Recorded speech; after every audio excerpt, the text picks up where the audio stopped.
I don't really think I'm there so much.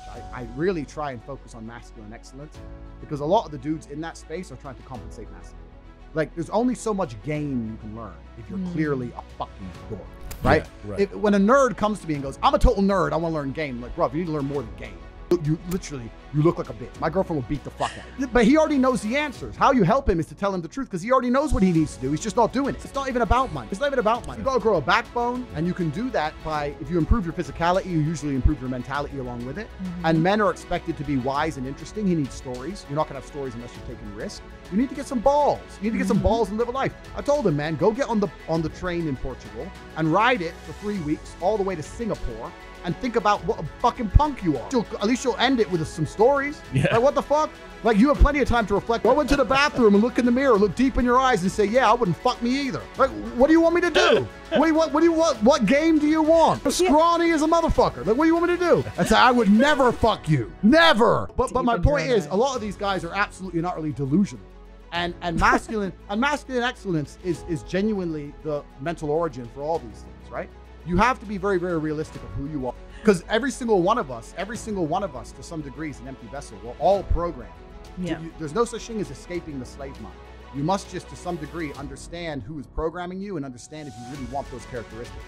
Most people are repeating opinions. I'm saying, where did you get that opinion from? They can't remember where they got it from. They don't know who told them. They don't know why they so fervently believe in it. They're just told, they're programmed. You need to genuinely analyze your brain, defrag every single opinion you strongly have and identify where it came from and if that person is your best interest at heart.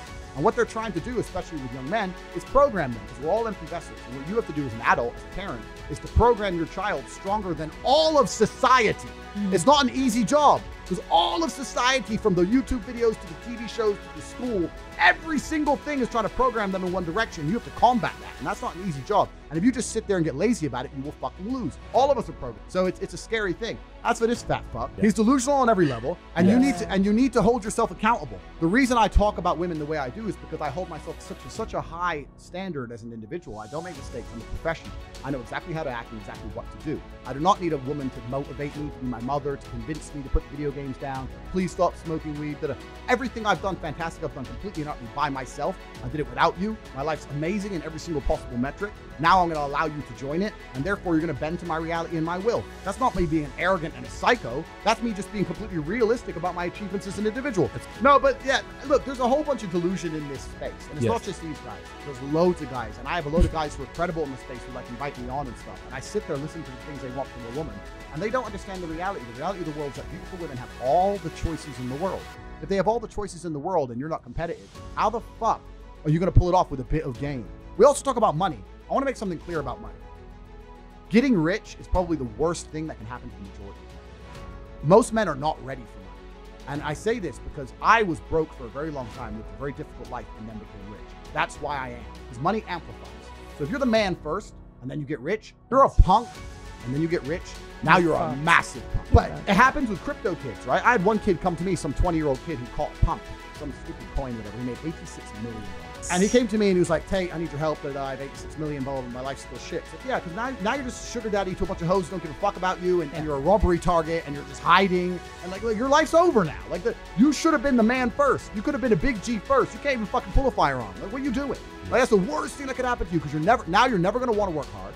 You're never going to want to network. You're never going to learn the skills before the modern period of wealth creation. Because in Hustlers University, I teach people how to make money fast. Anybody. I teach you how to make as much money as you possibly can quickly. But in the old way, the old world, the only way you could make money was by talking to people, networking, sales, influence, all these things. You'd learn lessons along the way. By the time you had the money, you learned a lot about life. But now you can skip all the lessons and just get the fucking money. And these dudes are a mess, right? So wealth is the worst thing that can happen to people. So we talk about how, oh, money attracts girls. No, it fucking doesn't. Because in the realm of a beautiful woman, everybody's rich.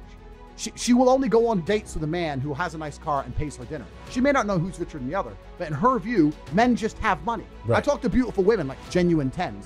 Oh, well, men have money. They don't even consider some men are poor, because they've never spoken to one. All men just have money from the normal for them. It's kind of like having arms, right? It's like, it's not enough to attract her, but she just expects it to be there. And if you don't have money, she'll be like, what the fuck is wrong with you? So now it's all the other qualities. So money will qualify you to try. That's it. It's not going to attract a woman purely unless you're literally paying her a day rate and she's a hooker. So people talk about money attracting women. I know a bunch of dorks with a bunch of money and no pussy.